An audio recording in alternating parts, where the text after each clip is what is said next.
कुछ लोगों ने ब्यूटी स्टैंडर्ड्स के हवाले से ज़िंदगियां अजाब कर दी हुई हैं। मतलब आप रिब्स कटवा रहे हैं, आपको अपनी कमर छोटी दिखानी है। खैर हमारे यहाँ तो पंजाबी गाना आ गया, लक 28 कुड़ी दा।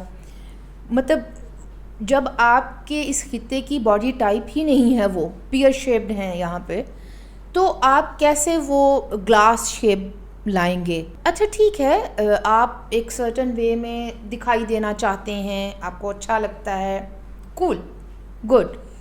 लेकिन ये तब तक गुड या कूल है जब तक आप कोई दूसरों को इन्फ्लुएंस नहीं कर रहे।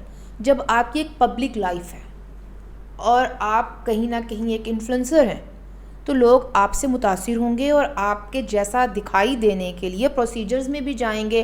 फिर वो डाइटिंग के नाम पर क्रैश डाइट हो, वो फाके हों, वो ओज़ेम्पिक हो, सब कुछ करेंगे।